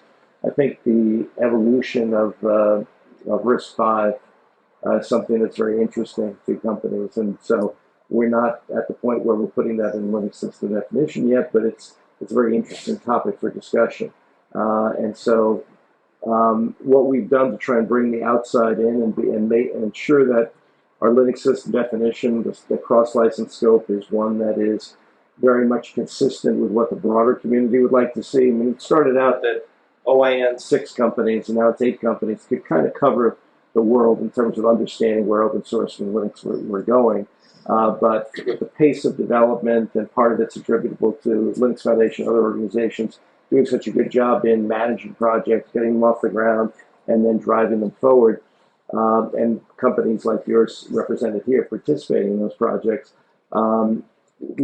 Linux and open source have gotten bigger than I think just the 8 companies that represent OIN have the ability to monitor at the level of granularity that we'd like to have them monitored. So what we formed last summer was something called the Technical Advisory Council, which is made up of right now 10 companies that are invited to participate and serve as as nominators and reviewers of that work shoulder to shoulder with the technical committee, which is one representative from each of the OAN member companies, the ones that fund us.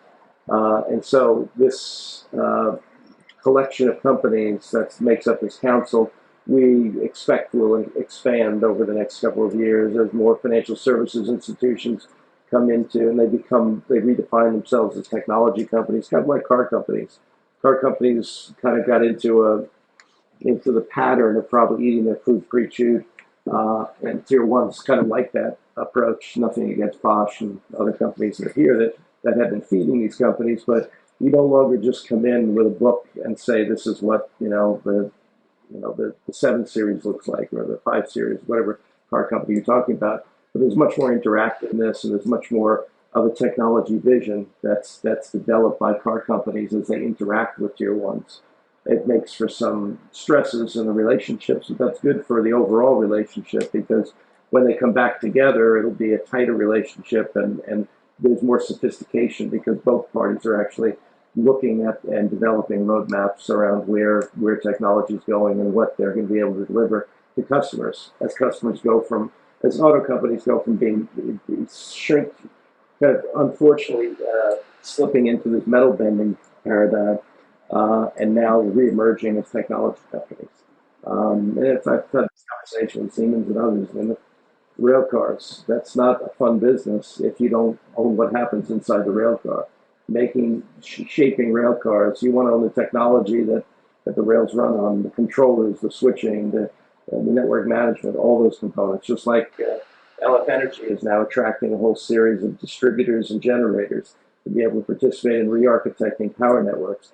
We're tracking all of these developments, and as more and more maturity occurs in these new projects, we'll be looking to bring people from those projects, companies from those projects, into our advisory council to help make sure that we don't expand too little or expand too much.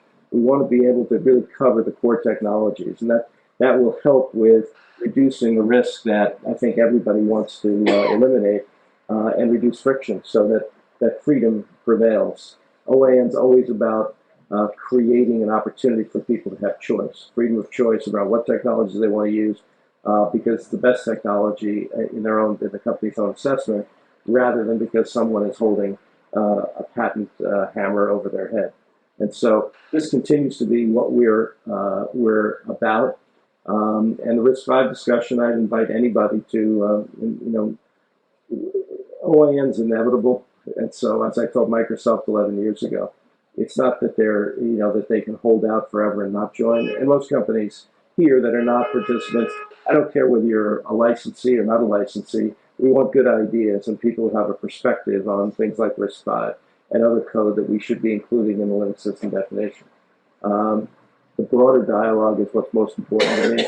When you become a licensee, that's more like just spending five weeks looking at the license, understanding it, asking us about your questions, and then signing. That's typically what it works out to, because the only people who don't sign the license, it stayed the same throughout the 15 years of OAN's history. The only people who don't want to sign the license are people who want to reserve the right to sue on core Linux and open source. And so there aren't many people who answer that question affirmatively. I can go down the list. There's probably 5 companies right now, and 4 of those probably will change their mind at some point if they survive. So we're just there to do what we do, to work collaboratively, and to be a very, very small part of this mosaic that is the open source community. It's your companies and you and the people that are writing code, the people that are contributing technology on a regular basis, that are helping set the example for. We've just had some very good conversations with Huawei and Baidu about joining OAN. Tencent and Ali are already in, along with another 125 companies in China. These companies have learned by watching North American and European companies do things. They're learning about what happens from the Japanese, who are very aggressively and passionately jumped on OpenChain, and then you guys kind of living in the slipstream doing the same thing. They're looking to kind of become self-sufficient, to be able to understand processes, to have discipline where they've had none in some cases. If we look at most of the McCarty cases, I don't know if you can correct me if I'm wrong, but 90% of those cases are because supply chain issues and supply chain issues with Chinese suppliers. That's not to say that, it's not going to change. It has to change. Those companies know it has to change, and they're doing what they can to adopt processes, procedures, and standards that prevent the past from continuing. And so, we're just part of this, as I said, this mosaic. But we're the people that are putting the money in, the companies and the individuals who are developing code, who are spending the time doing this. They're the heroes of the story. It's your colleagues and you in this room that are people that we support. We support you with humility. And if there are things that you can tell us and guide us on, we're all ears, because we want to be better for the guardian kind of nature of what OAN is. We're not going anywhere. We want to do different things. We want to do more things, and we want to have a bigger benefit to the community. So, the businesses that you're in, how can we help? What technology should be protected? And if you want to be part of the broader kind of review community, let us know. So, it's always a pleasure to be. Shane's at my events, and I'm at his events, and we try to just nurture the community around freedom. And making good choices, and everything works. Then good technology emerges and elegant code, and everybody wins. We have the combined luxury that OIN is funded by its members. It's not selling a product, and OpenChain is the same. We're funded by our platinum members, so we have this tremendous luxury of being able to engage with the community without any real restrictions. And I highly recommend putting Keith's email address on your speed dial if you have you've got patent questions about Linux, open source. He's your go-to, and it's the same for me with anything with open source compliance, anything regarding governance. Just contact me. Naturally, OpenChain wants to have more and more companies conformant. We're always happy to talk with companies that are interested in membership, though we are nearly full. Our board has a agreed limitation of 21 members. But fundamentally, we're here to make open source compliance more effective. So, questions, assistance, help, whatever. It's not just about conformance. As I said, 50% of the organizations actively using our online app are doing it for health checks, not conformance, and that's a good thing. Our training slides have gone to thousands of companies, and some of them are part of our community, some of them are working on our stuff, a lot of them aren't, and that's also a good thing, because as this stuff goes out into the community, it feeds back into the quality of the supply chain.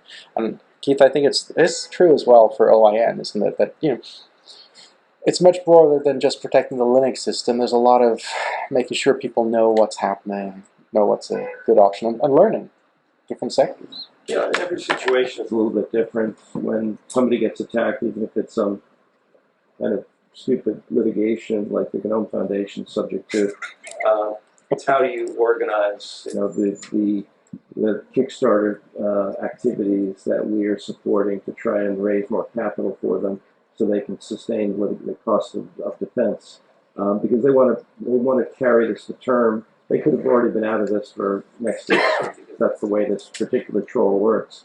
But what they want to do is actually make a statement for the entire community, the entire ecosystem of individuals and companies participating in open source. And so we've provided prior art. We're very happy to do that for anyone. If there's any pre-litigation assertion that you're dealing with, we're more than happy to support providing defensive support from the entire community. Because we have this network of, we're a kind of a conduit for information flow. And people will, if we reach out, we'll get an outpouring of responses of prior art. And that's something that maybe if you're just a node in the network, you won't get. But because of OAN's centrality, we have a lot of credibility with people who know the beginnings of not just open source, but that have participated in very significant technology development projects, period. And certainly, when it comes down to it, we're all at this table because we're talking about intellectual property management and open source. And We got to make it more efficient. We got to make it more effective. To Marcel's point about elevator pitches, open source provides us with an incredible resource regarding the reduction of investment scale in R&D while increasing the effectiveness and return of investment. You put in 5%, you get 100% of the code. It's a remarkable, remarkable approach to managing the creation of productive tools and solutions. And the better we get at the governance here, the more we get out of it. So, yeah, and I think we've charted a pretty good path. We've very few lawsuits in open source. We've very few patent conflicts, if ever. By and large, when hiccups occur, companies work effectively and in good faith with each other and resolve it. Ironically, this is probably the most valuable area of software with the least amount of litigation. It's a marvelous accomplishment. But we can't be complacent. We still have billions of dollars to make. We have to keep optimizing. And one thing that we're watching very closely as a community is I've never been too concerned with McCarty. Yeah. I think McCarty is representative, though, of something that could be much more significant. And we've had some work done to look at the vulnerability of the kernel and how much code is used by everyone and how much code is used in every instantiation of Linux. And whenever you use a kernel, there's a certain number of elements of code that are used over and over and over again. That they're owned by, that's 130 plus elements of code. You've got 1,300, 1,400 owners, people who have rights in that code. If you were to go about the process of utilizing smarter money than McCarty has, and you wanted to aggregate code to identify the vulnerability of the community and to create a true bottleneck, create real issues and concerns for companies and industries that are looking to adopt code or have adopted code. We want to make sure that aggregation doesn't occur in the way that it's occurred in the patent side and the copyright side. And so we've been updating our board probably for 8.5 years, every board meeting on McCarty's progress to keep the sensitization of exactly what aggregation could mean and how it could slow or stall the progress of Linux and open source. And so we're monitoring this as a community of individuals across the world who are very sensitive to this, and any inklings that we get of this, you can rest assured that there'll be a collective response.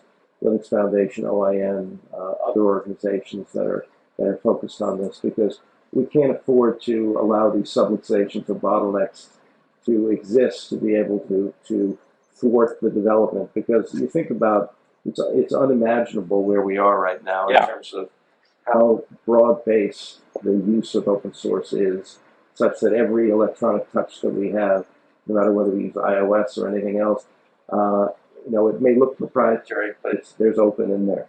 And so everything we do in the G10 countries is enabled by open source. It's not branded very well, but we know it's there. And when I talk to people about this at forums like banking forums or early on in the auto industry, it would be like a lot of people kind of almost in disbelief that open source has proliferated in the way it has. But it's an incredible accomplishment, and everybody pulling together. The parallelism of what happens in the development community and what happens in the legal community is actually quite special. Because we recognized this probably 10 or 12 years ago, that we have to be lockstep with what happens in development and coordinate and work together, share best practices, this kind of forum today on the copyright side and compliance and governance overall. And then on the patent side, we've been doing the same thing. So again, use us, we're a resource. It's not about paying for the resource. It's, that don't feel that you lied. I haven't paid for that, so I can't. We are fortunate that we have 8 benefactors who are paternalistically acting on behalf of the entire community in support of this great modality of open source, this collaborative development model. And I'm every day thankful to them. One of them is here, Suse. but they had the wisdom to kind of fund this 15 years ago, and it's been a great thing to work every day in something that you love, because all it is creating opportunity for people to be creative. Now, when we go to next steps, pulling up the item, the open source disclosure documentation report, looking at the compliance stack, that probably fits somewhere here, adjacent to SPDX. It goes right there. Is it an example document? Is it a case study? Is it a specification and then an example implementation? We don't know yet. That's up to you. But it kind of fits there on the stack. The contribution methods process, I guess it's similar on the stack, or higher? Higher. Higher. Okay. It's a procedure. Okay, we're up there with OpenChain. You mean I'm not solely on the top anymore? Perhaps you can I know shift OpenChain a little bit higher. Thomas already claimed this bit for To-Do Group Europe. So I'm going to map that out a little bit more for our community around the world so they can get a picture of where we're looking at adding. We have a challenge right now, which is not derailing what we're doing, but it's certainly causing a considerable impact. I'm just bringing it up now. This is the primary concern of everyone in OpenChain Asia. The coronavirus is spreading rapidly. We're growing at 20% per day at a steady 2% mortality rate. Japan is now the number 2 country outside of China. Still a low number of cases, but it will escalate quickly. This is a tremendous challenge. This impacts every part of our supply chain.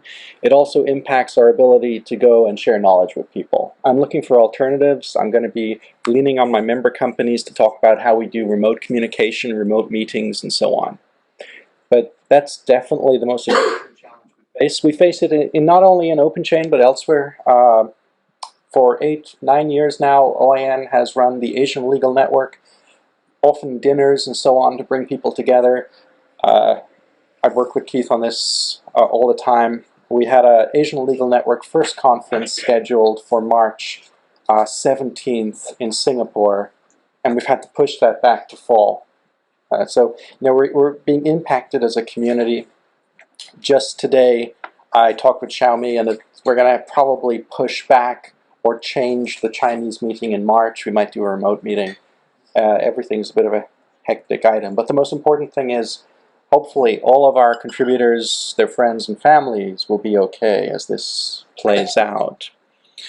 That's a major concern because it'll impact what we do. Germany, hopefully, will be able to take some of the heavy lifting where we might lose some momentum in Asia temporarily.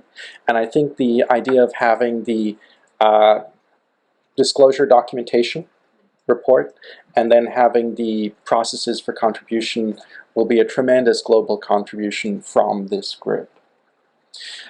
That's it for today, except I brought some little bit of a... The translations that I teach. Oh, yes. This is known as the whole triangle. That's right. Where do you want to put it on it? Just everywhere. We're going to translate everything. Yeah, okay. It's done. Nice picture. So I brought some Japanese sweets. These are very traditional sweets. I think they've been making them for about 100 years. Okay, everyone online? Oh, Oliver. Check one question. So, what is the concrete next step? Do you then do the German mailing list? Yeah. And then circulate the minutes? Yes. So the concrete next step, good question, Oliver, good point. This evening I will have created the German mailing list and I will distribute the minutes.